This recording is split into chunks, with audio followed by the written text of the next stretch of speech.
지난주에 우리는 십계명의 두 번째 부분 살피면서 그 중에 특별히 제5계명 내 부모를 공경하라 하는 것에 대해서 생각을 했었습니다. 내 부모를 공경하라.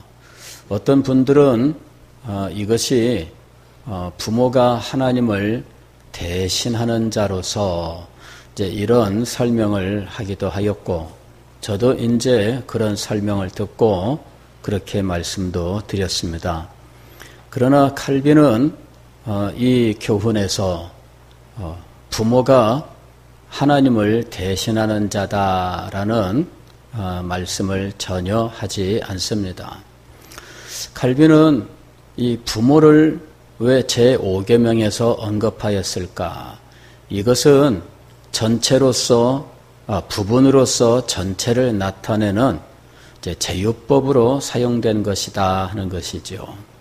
그래서 영적 권위에 대하여 이제 순복하고 그 가르침을 잘 받을 수 있도록 이 부모를 이제 예로 든 것이다 이렇게 설명을 합니다. 그러면 왜 부모를 예로 들었느냐? 그것은 부모를 공경하는 것은 사람들에게 있어서 이제 자연스러운 것이기 때문이에요. 즉 이방 종교 그런 곳에서도 부모를 공경하고 효도를 행하며 하는 가르침은 전 세계 공통인 거예요. 그리고 부모를 공경하지 않고 효도를 하지 않으면 사람 취급하지 않는 이런 면에서 전 세계적으로 공통인 것이지요. 그래서 이 부모에 대한 공경은 사람들에게 거부감이 없다라고 하는 거예요. 즉, 이 영적 권위와 어떤 질서에 대해서 이야기하면 사람들이 거부감을 가지는 사람들이 있습니다. 그러나 부모를 섬기고 효도를 하라 하게 되면 거부감을 가지는 사람이 없다 하는 것이지요.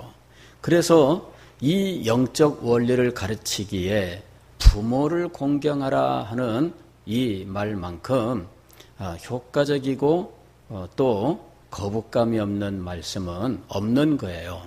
그래서 부모를 공경하라 하는 이 말로 전체를 표현한 겁니다.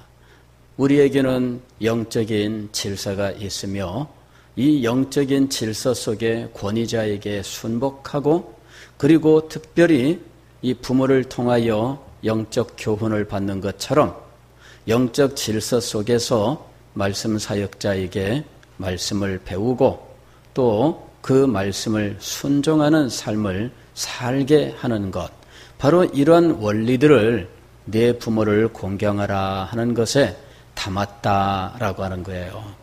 그래서 이 부모를 공경하는 이 원리가 영적인 권위자에게 보이는 자세인 것이고요. 그런 자세를 가지고 있을 때에 진정으로 배울 수 있게 되는 겁니다. 즉, 부모를 공경하는 사람이 부모의 말씀을 귀담아 듣고 또 고분고분 순종하게 되는 겁니다. 공경의 자세가 없으면 고분고분 순종하지 않죠. 아예 듣지도 않습니다. 아예 알았어요. 이렇게 소리치면 끝나는 거예요. 그러면 말하다 말고 참 뻘쭘해지는 거잖아요. 나는 너를 도와주려고 또 네게 친정으로 도움이 되는 말을 해주려고 하는데 너는 귀담아 듣지 않는구나. 왜 귀담아 듣지 않습니까? 부모를 공경하지 않기 때문이에요. 부모를 공경하지 않으면 귀담아 듣지 않습니다. 마찬가지로 영적 질서에 있어서 권위자에게 순복하는 이 문제는 공경하고 존경함이 없이는 이루어질 수가 없다는 것이죠. 그 다음에 이런 권위자에게 순복하는 것은 하나님께서 약속을 주신 일입니다. 즉, 내 부모를 공경하라. 그리하면 네가 장수하리라. 또 신명기서 5장에서는 땅에서 잘 되고 장수하리라. 이런 약속이 주어져 있습니다. 이런 축복의 약속이 주어져 있는 이유는 영적 권위에 순복하는 것이 우리에게 너무나 중요하기 때문이에요. 이것이 우리에게 너무나 중요하고 또 복된 일이기 때문에 영적 권위에 순복하는 이 일에 하나님께서 이런 놀라운 약속을 해 놓으셨다 하는 것입니다. 그리고 이런 권위를 거역하는 일은 굉장히 엄격하게 다뤘습니다. 부모를 거역하고 대적하는 자는 심지어는 성경에서 이제 죽이도록 이렇게 계명을 말씀하고 있습니다. 그러니까 이게 얼마나 중요한 원리인지를 알아야 돼요. 그러니까 이 부모를 거역함, 즉 이것이 사실은 우리 유교에서도 이 권위자에 대한 원리로서 가르치고 있습니다. 가령 유교 같은 경우에도 군사부 일체 이런 말을 쓰잖아요. 군사부 일체가 뭡니까? 임금과 스승과 부모는 한 몸이니라, 뭐 이런 가르침이에요. 그러면은 참 캐캐묵은 교훈이다. 요새 같으면 다 뭐 당연히 그렇게 말하지 않겠습니까? 요즘 세상에 임금님이 어디 있으며 또 뭐 스승, 여기 뭐 스승 사자인데 요새는 스승이 없죠. 뭐 학교 선생님은 있지만 학교 선생님과 스승이 동일하지 않다. 이것은 뭐 지금 거의 뭐 일반적으로 지금 통용되는 말이잖아요. 그러니까 이 군사부 일체라는 것은 캐캐묵은 것으로 우리는 다 여기고 있는 시대에 살고 있어요. 그런데 성경은 바로 이렇게 일반 은총의 영역에서 믿지 않는 사람들이 성경의 계시 없이도 발견하여 가르쳐 왔었던 이 권위에 대한 순복, 그로 말미암아 하나님의 진리를 가르치고 배우는 도리가 세워지고 그 진리를 배우고 또 순복함으로 하나님의 나라를 이루는 원리를 담고 있다는 것이죠. 바로 이런 원리를 지금 십계명 제5계명에다가 담아놓은 거예요. 내 부모를 공경하라. 이 한마디 속에 하나님 나라의 원리를 담아놓은 거예요. 그래서 부분을 가지고 전체를 표현하는 이런 제요법이 아주 선명하게 나타나 있는 곳이 바로 이 제5계명이다 하는 것입니다. 다른 계명들도 다뤄나가면은 한이 없습니다. 그래서 오늘 여기까지만 정리를 하고 이번에는 기독교 강요 제2권 제9장을 나가도록 하겠습니다. 제9장에서는 이제 6장, 7장, 8장에서 다루었던 이 율법의 기능과 역할, 그 다음에 나오는 내용을 말씀합니다. 다시 말씀을 드리면은 하나님께서 성경을 우리에게 주셨고 특별히 이 율법을 주셨는데 율법이 하는 역할이 있습니다. 율법은 하나님의 거룩하신 성품을 우리들에게 나타내요. 그래서 하나님이 얼마나 의로우시며 얼마나 정결하신 분이며 거룩한 분이신지를 가르칩니다. 그래서 하나님이 얼마나 탁월한 영광의 하나님이신지를 우리들에게 가르쳐요. 아울러서 율법을 통하여 우리는 인간이 얼마나 비천한 존재인지를 깨닫게 되는 것이죠. 율법이 이르기 전에는 우리는 인간이 세계에서 가장 탁월한 존재인 줄로 생각합니다. 율법을 깨닫기 전에는 인간은 자존망대하게 되어 있어요.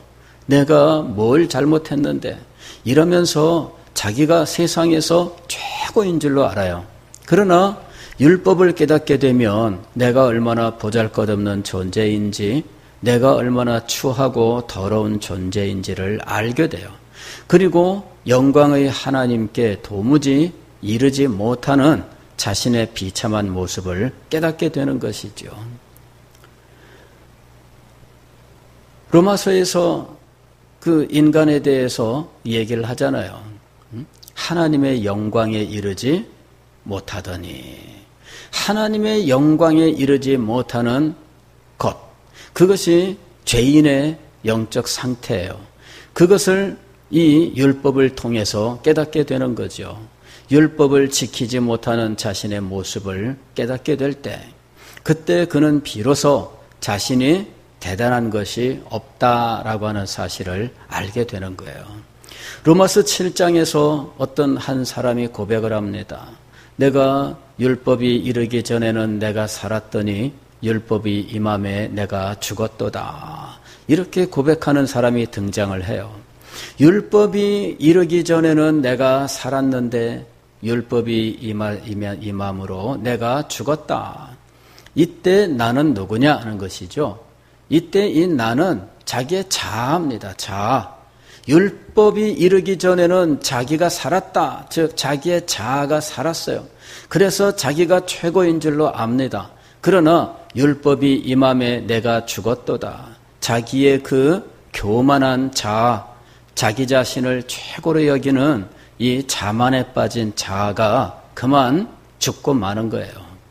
그런 자아가 죽어버린 존재는 이 자기 자신을 신뢰하지 못하고 내가 어떻게 해야 이 죽음 가운데에서 다시 살 수 있을까 그 길을 찾습니다. 그러나 그 길을 도무지 찾지 못해요. 로마서 7장에서 율법이 임함에 비로소 자기 자신의 본 모습을 발견한 한 사람의 모습이 등장해요. 그리고 이 사람이 나중에 부르짖는데 오호라 나는 곤고한 사람이로다. 누가 나를 이 사망의 몸에서 구원해내랴. 누가 나를 이 사망의 몸에서 구원해내랴. 율법이 임함에 자기의 영적 파산 상태를 깨닫고 자신이 얼마나 추하고 더러운지를 알고 자기에게는 구원이 절대적으로 필요하다라는 사실을 깨닫게 되는 거예요. 그제서야 오호라 나는 곤고한 사람이로다. 자신의 영적 파산을 인정하게 되고 누가 나를 이 사망의 몸에서 구원해내랴. 자기가 아닌 자기 밖에서 구원을 찾게 되는 거예요. 그럴 때 이 자기 밖에서 구원을 찾을 때 올바로 찾아가는 것이 중요합니다. 올바로 찾아가지 못하면 엉뚱한 것을 붙들고 이것이 구원의 길인 줄로 착각할 수 있다는 거예요. 가령 여러분 비슷한 예가 될지는 모르겠습니다만은 우리 동화에 보면은 참 불합리하다 하는 어떤 장면이 등장합니다. 인어공주 이야기를 보면 왕자가 배가 파손해서 물속에 빠져가지고 죽어가는데 인어공주가 왕자를 구원해냅니다. 그리고 이제 이 해변의 모래사장에다가 육지에 이 왕자를 옮겨놓잖아요. 그리고는 이제 이 왕자가 깨어나는데 인어공주는 자기 모습을 보이는 게 이제 싫어서 숨습니다. 그러는데 공교롭게도 왕자가 딱 깨어났을 그때에 엉뚱한 아가씨가 그 앞에 짠하고 나타나는 거예요. 그래 왕자는 당신이 나를 구했습니까? 이러는 거 있죠. 그러는데 이 아가씨가 아닙니다라고 말하면은 그러면 누가 나를 구했을까? 분명히 누가 나를 붙들고 이 육지로 이렇게 데려다 주는 거를 내가 비몽사몽간에 봤는데 이러면서 본래 자기를 구원한 사람을 찾을 텐데 이 아가씨가 침묵을 해요. 그러면서 얼떨결에 자기가 왕자님을 구원했노라 이렇게 되는 거예요. 이래가지고 왕자님이 자기를 구원한 이 아가씨를 이제 사랑하게 되는 거예요. 그러면은 우리는 이 동화를 보면서 어떻게 생각할까요? 자기를 구원한 사람은 따로 있는데, 인어공주 불쌍하다. 지금 이 왕자님을 구원했는데, 자기가 이 위에는 이 예쁜 아가씨지만 밑에는 물고기 그 모양이니까 그게 부끄러워서 숨었는데, 아니 엉뚱한 사람이 지금 이 왕자님을 왕자님의 사랑을 지금 차지하게 된 거예요. 그걸 보면서 우리는 참 불합리하다 그런 생각 갖는 거죠. 야, 정말 불합리하다. 근데 그 일이 어디서 일어나요? 그 일이 영적인 세계에서 일어나는 거예요. 뭔가 인간이 아닌 인간 밖의 누군가에 의하여 우리가 구원을 받아야 된다라고 하는 이런 깨달음이 일어났을 때 그 앞에 누가 등장합니까? 엉뚱한 아가씨가 등장하는 것처럼 우상이 등장하는 거예요. 부처님이 등장하고 알라가 등장하고 기타 여러 종교의 신들이 등장하는 거 있죠. 사람들은 그가 자신을 구원할 자인 줄 알고 그에게 가서 기도하고 부르짖고 그리고 온갖 치성을 드리고 온갖 것들을 다 바치면서 자기를 구해달라, 자기의 삶을 축복해달라 그렇게 한다는 거예요. 그럴 때 여러분 이 상황을 정확하게 아는 우리가 볼 때에 어떻게 생각하겠어요? 아이고 저런 이 왕자님을 처음 만난 이 아가씨가 나는 아니에요. 당신을 구원한 사람이 아니에요. 이렇게 말을 할 법한데 말을 안 하는 거예요. 그러면서 자기가 왕자님의 사랑을 싹 가로채는 이런 것처럼 이 세상의 온갖 우상들이 하나님이 당연히 구원자가 되셔야 하는 그 자리를 가로챈다라고 하는 것이죠. 그런데 하나님은 이 사실을 우리에게 정확하게 알려주셨어요. 그것이 바로 성경입니다.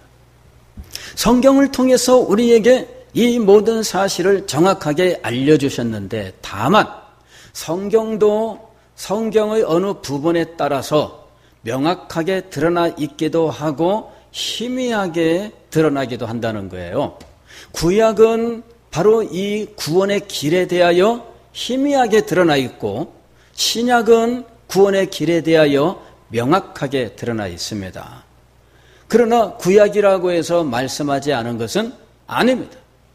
율법을 통하여 하나님께 나아가야 된다고 하는 사실을 알리셨고 그리고 율법을 통하여 구원자에 대한 필요, 중보자에 대한 필요를 분명히 알게 했어요. 그러나 하나님께서는 복음을 통해서 선명하게 그리고 자세하게 알려주셨다는 거죠. 바로 그분이 그리스도다라고 하는 사실을 알려주신 거예요. 오늘 우리가 읽은 마태복음 11장에 있는 이 세례 요한의 사건, 바로 이것이 바로 방금 말씀드린 내용들을 우리들에게 보여주고 있는 거예요. 세례 요한이 이제 헤롯 왕에게 붙잡혀 옥에 갇히게 되었습니다. 그리고 이제 얼마 후에 죽게 되지요. 그 전에 옥에 있던 이 세례 요한이 자기의 제자들을 예수님에게 보냅니다. 그리고 가서 예수님 만나거든 한 가지 좀 물어보고 그 답을 좀 듣고 와라 한 겁니다. 한 가지 물어보라고 한 질문이 무엇이냐면은 오실 그이가 당신입니까? 우리가 다른 사람을 기다려야 합니까? 라고 하는 질문을 하라고 한 거예요. 오실 그이라고 하면 우리는 이게 명확하지 않지만 그 사람들은 이 말이 메시아에 대한 말씀인 것을 대번에 알게 되는 거죠. 그들이 누구나 다 알아들을 수 있는 오실 그분이라고 부를 수 있는 분은 메시아밖에 없어요. 당신이 메시아입니까? 라고 물어본 거죠. 그러면서 우리가 다른 사람을 기다려야 됩니까? 즉 당신이 메시아가 아니면은 또 다른 이 진짜 메시아를 기다려야 됩니까? 이렇게 물어본 거예요. 이 질문은 상당히 우리를 좀 당황스럽게 하는 질문입니다. 왜냐하면은 이전에 요단강변에서 세례 요한이 세례를 줄 때 예수님이 그곳에 세례받으러 나타나시자 예수님께 대하여 세례 요한이 보였던 태도가 있습니다.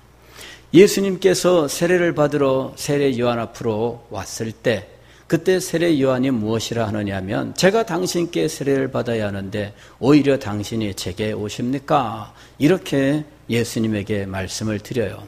그때 분명히 세례 요한은 예수님을 볼 때에 성령으로 말미암아 예수님이 누구인지에 대해서 깨달음이 있었던 거예요. 그리고 예수님께서 세례를 받으실 때 하늘이 열리고 성령이 비둘기처럼 위에서 내려 예수님 위에 머물러 있었는데 그때 하늘에서 음성이 들렸습니다. 이는 내 사랑하는 아들이요 너희는 그의 말을 들으라. 이는 내 사랑하는 아들이요 내 기뻐하는 자라. 하늘에서 분명히 증거하는 음성이 들렸어요. 그리고 나서 한동안 예수님께서 이 요단강 세례 장소에 머물러 계셨는데 그때 예수님이 지나가실 때 자기와 함께 있던 제자들에게 무엇이라고 얘기하느냐면은 보라 세상 죄를 지고 가는 하나님의 어린 양이로다 이렇게 이야기를 해요. 그 말을 듣고 몇 사람의 제자들이 예수님을 따라간 거잖아요. 그래 예수님께서 따라오는 이 사람들을 보고 무슨 일이냐 그랬더니 어디에 계십니까? 그랬더니 와보라. 이래 가서 그날 예수님의 말씀을 듣고 이 사람들이 예수님이 메시아다라고 하는 확신을 갖게 돼요. 그 중에 한 사람이 안드레입니다. 그래서 이 사람이 자기 형제 베드로를 예수님에게로 데리고 가는 거예요. 우리가 메시아를 만났다. 한번 가보자. 그래 베드로를 데리고 가는 거잖아요. 그렇게 해서 그 세례 요한의 캠프에서 여러 명의 제자들이 예수님을 따르게 되는 거예요. 분명히 세례 요한이 예수님에 대하여 확신이 있었습니다. 그리고 이것을 증언까지 했는데 어느 날 그로부터 한동안 시간이 흐른 후에 세례 요한이 예수님에게 이런 의문을 제기한 거잖아요. 오실 그이가 당신입니까? 진짜 맞습니까? 이 얘기죠. 진짜 맞습니까? 아니면은 다른 누군가를 기다려야 합니까? 세례 요한이 왜 흔들렸을까? 의문이 있는 거죠. 예. 그것은 오늘 여기 11절의 말씀에 다 나와요. 11절 말씀을 보면 이렇게 돼 있죠. 내가 진실로 너희에게 말하노니 여자가 낳은 자 중에 세례 요한보다 큰 이가 일어남이 없도다. 그러나 천국에서는 극히 작은 자라도 그보다 크니라. 좀 굉장히 좀 이율배반적인 말이 등장을 해요. 예, 세례 요한은 여자가 낳은 자 중에 가장 크니라 해서 세례 요한이 아주 굉장히 엄청난 인물이다 이렇게 말씀하시는 것 같은데 그런데 그 다음에 나오는 말은 뭐예요? 그러나 천국에서는 극히 작은 자, 정말 보잘것없는 자보다도 못하다 이렇게 말씀하시는 거예요. 도대체 이게 무슨 말씀이실까? 이 말씀은 세례 요한의 인격이나 혹은 그의 신분이나 혹은 그의 위치나 뭐 이런 것들에 대한 말씀이 아니에요. 즉 세례 요한이 여인이 낳은 자 중에 가장 크다는 말은 세례 요한이 이 세상의 모든 사람들 가운데 최고의 위인이다 그런 이야기가 아닙니다. 마찬가지로 천국에서는 가장 작은 자, 극히 작은 자보다 더 작다라는 말도 세례 요한이 천국에 가서는 제일 꼬레비, 뭐 계급이 제일 낮은 이런 뭐 제일 꼬레비다 이런 의미가 아니에요. 지금 여기에 나오는 말씀은 뭐냐면은 하나님의 계시에 대한 이야기예요. 하나님의 계시에 대한 이야기. 즉 예수님께서 제자들에게 세례 요한에 대해서 말씀하기 전에 이렇게 얘기합니다. 너희가 광야에 무엇을 보려고 나갔더냐 이렇게 질문을 해요. 너희가 광야에 무엇을 보려고 광야에 나갔더냐? 바람에 흔들리는 갈대냐? 그랬더니 아니요. 사람들이 이렇게 대답을 한 거예요. 그랬더니 그러면 하면서 예수님이 말씀을 하십니다. 너희가 무엇을 보려고 나갔더냐? 부드러운 옷 입은 사람이냐? 이렇게 물어본 거죠. 그랬더니 이번에는 사람들이 대답을 안 하고 가만히 있었던 거예요. 그리고 예수님께서 부드러운 옷을 입은 사람은 왕궁에 있느니라 이렇게 대답을 하셨어요. 세 번째로 다시 묻습니다. 그러면 너희가 어찌하여 나갔더냐? 그랬더니 이번에도 사람들이 대답을 안 하고 가만히 있어요. 선지자를 보기 위함이었더냐? 그랬더니 그제서야 예 하고 대답한 거죠. 예수님께서 옳다. 즉 세례 요한은 누구라는 이야기예요? 선지자라는 이야기예요. 선지자는 어떤 사람이에요?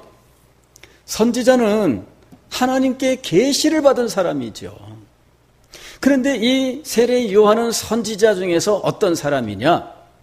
선지자들이 예언하고 선지자들이 알고 싶어하고 선지자들이 탐구했었던 바로 그 메시아를 목격한 사람이에요. 그가 바로 세례 요한입니다. 성경 한 군데 찾아보겠습니다. 베드로전서 1장입니다.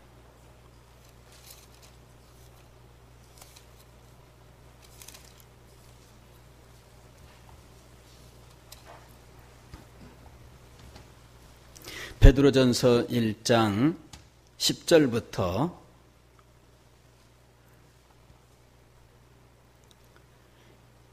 이 구원에 대하여는 너희에게 임할 은혜를 예언하던 선지자들이 연구하고 부지런히 살펴서 자기 속에 계신 그리스도의 영이 그 받으실 고난과 후에 받으실 영광을 미리 증언하여 누구를 또는 어떠한 때를 지시하시는지 상고하니라.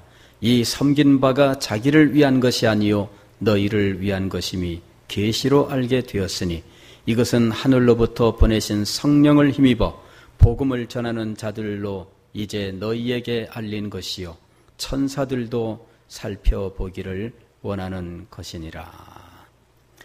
여기에 말씀은 이 구원의 복음에 대한 이야기죠. 예수 그리스도를 사랑하는 이 흩어진 나그네에 대해서 말씀하고 있어요. 그런데 그들이 예수 그리스도를 사랑하고 즐거워합니다. 그리고 말로 표현할 수 없는 영광스러운 즐거움으로 기뻐합니다. 이유는 무엇이냐면은 예수 그리스도를 통해서 구원을 받기 때문이에요. 믿음의 결국 곧 영혼의 구원을 받음이라. 예수 그리스도를 통하여 구원을 받습니다. 그래서 예수 그리스도를 사랑해요. 보지 못하나 이제도 보지 못하나 믿고 말할 수 없는 영광스러운 즐거움으로 기뻐합니다. 왜? 우리가 예수 그리스도를 통해서 영혼의 구원을 받기 때문이에요. 그런데 이 구원에 관하여 선지자들의 예언이 있었습니다. 10절이 바로 그 말씀을 하는 거예요. 이 구원에 관하여는 너희에게 임할 은혜를 예언하던 선지자들. 이 선지자들이 예언을 했는데 선지자들이 자신이 예언한 이 구원에 대하여 어떻게 살았느냐 하면 연구하고 부지런히 살폈다. 그래서 선지자들이 예언의 말씀을 선포하고 그걸로 끝나지 않았다라고 하는 사실을 우리는 여기서 알 수가 있습니다. 선지자들은 하나님의 말씀을 전했는데 전한 그 말씀을 알기 위해서 부지런히 연구했어요. 연구하고 부지런히 살폈다. 그러니까 이 선지자들이 굉장히 아주 깊은 영적인 어떤 통찰 가운데 있었던 거죠. 하나님의 말씀을 전하고 그리고 그 말씀을 자기들도 알기 위해서 노력을 많이 한 거예요. 그런데 그들이 그렇게 노력한 이유가 무엇입니까? 여기 보면은 그들이 연구한 내용이 나옵니다. 11절이 그들이 연구한 내용이에요. 자기 속에 계신 그리스도의 영이, 즉 성령이 그 받으실 고난과 후에 받으실 영광을 미리 증언하여 성령이 예언을 통해서 미리 증언해 주신 거예요. 그래서 이들이 찾고 찾은 것이 뭐냐면 누구를 또는 어떠한 때를 지시하시는지 상고하니라. 상고한다는 말은 자세하게 생각한다는 말이에요. 살피고 생각한다는 거죠. 이게 부지런히 연구한다는 말과 같은 의미예요. 성령이 그들에게 주신 이 예언의 말씀을 통해서 그들은 누구를 어느 때를 지시하시는지를 알고 싶어 했어요. 그래서 이들이 부지런히 연구하고 상고했던 겁니다. 목적이 무엇이냐? 12절입니다. 이 섬긴 바가 자기를 위한 것이 아니요. 즉 자기들을 위해서 이렇게 연구한 게 아닙니다. 누구를 위해서 연구한 거예요? 너희를 위한 것이다. 너희를 위한 것이다. 복음을 전하는 사람들이 왜 복음을 연구할까요? 말씀을 전하는 사람들이 왜 말씀을 연구할까요? 듣는 자들을 위해서요. 듣는 자들을 위해서. 이 섬긴 바가 자기를 위한 것이 아니요 너희를 위한 것임이 계시로 알게 되었으니 이것은 하늘로부터 보내신 성령을 힘입어 복음을 전하는 자들로 이제 너희에게 알린 것이요. 심지어는 이 복음의 비밀은 천사들도 알기를 원했다. 이렇게 마감합니다. 천사들도 살펴보기를 원하는 것이니라. 천사들도 몰라요. 그래서 이것을 비밀이라고 부르는 겁니다. 하나님만 알고 계시기 때문에 이것을 비밀이라고 불렀던 거예요. 그런데 이 비밀을 선지자들에게 알리셨어요. 그러나 이것을 선지자들이 듣고 대번에 알았으면 비밀이 아니죠. 그래서 선지자들이 이 말씀을 부지런히 연구하고 상고하였어요. 왜냐하면 더 분명하게 전하기 위해서요. 더 분명하게 전하기 위해서. 그런데 그들이 그렇게 천사조차도 알고 싶어서 살펴보았던 이 비밀을 드디어 가장 선명하게 목격한 사람이 나타났는데 그 사람이 바로 세례 요한이었던 거예요. 그래서 아직 아무도 모르던 그때에 세례 요한이 예수 그리스도를 증언한 겁니다. 보라, 세상 죄를 지고 가는 하나님의 어린 양이로다. 그리고 세례 요한은 주의 길을 예비하는 자로서 예수님이 오시는 길을 준비하는 일을 한 사람이에요. 그 시대에 엄청난 영적 부흥을 일으켰고 그리고 많은 제자들이 그를 따랐는데 그들 중에 여러 사람이 예수 그리스도를 따라갔어요. 예수님의 12 제자 가운데 5명이 요단강변에서 예수님을 만나고 예수님을 따른 사람들이에요. 그러니 여러분 이 얼마나 세례 요한이 놀라운 인물인지.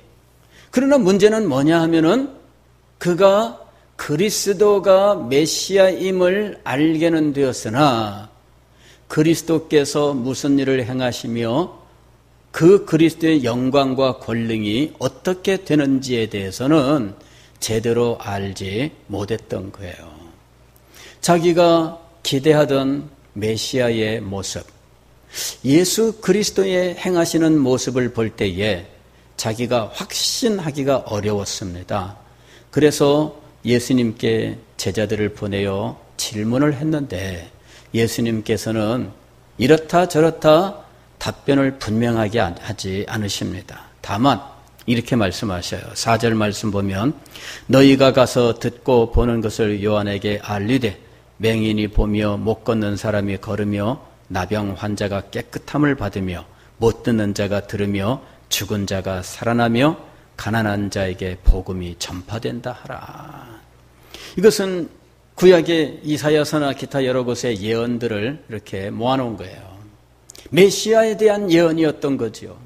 메시아에 대한 이 사실들을 예수님께서 말씀하시면서 세례 요한을 깨우쳐 주시는 거예요. 세례 요한이 기대하던 메시아의 모습과 실제 예수 그리스도 메시아의 모습을 일치시키는 말씀을 예수님께서 해주신 거죠.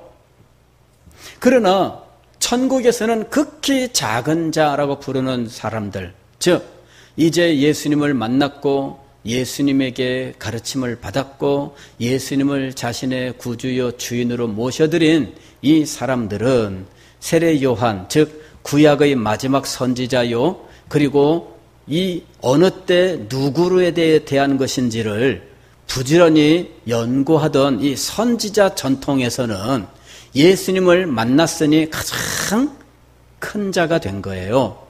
그러나 세례 요한은 거기까지였던 거죠. 이제 더 밝은 복음의 빛, 더 찬란한 복음의 영광을 목격한 사람들이 이제 신약시대의 성도들인 거예요. 그래서 천국에서는 극히 작은 자보다 작다라고 말한 겁니다. 그의 인격이나 그의 지위나 이런 것들에 대한 이야기가 아닙니다. 복음의 계시에 대한 이야기예요. 즉 세례 요한은 구약의 마지막 선지자입니다. 그리고 그가 결국 구약 선지자들을 대표해서 예수 그리스도를 만나게 되는 거예요. 다시 말씀을 드리면 구약이 누구를 향해 온 거예요? 예수 그리스도를 향해 온 거예요. 하나님께서는 구약이라고 하는 말씀을 통해서 그리고 그 중에 율법을 통해서 인간이 하나님의 구원을 구하게 하고 하나님의 이 구원을 우리에게 가져다 주시는 예수 그리스도를 만날 수 있게 하신 거예요. 그럴 때 이 구약의 숙제를 풀어주는 것이 무엇이냐 하면은 복음이다라고 하는 것이죠. 복음이 바로 구약의 숙제를 풀어주는 거예요. 즉 구약의 선지자들이 말씀을 전했음에도 불구하고 그들은 알지 못합니다. 자신들이 알고 싶어해요. 왜냐하면 더 분명하게 전해주고 싶어서, 더 선명하게 가르쳐주고 싶어서 부지런히 연구합니다. 그런데 이 모든 것에 대한 답을 누가 무엇이 제시하고 있는 거예요? 복음이 그에 대한 답을 제시하고 있는 거예요.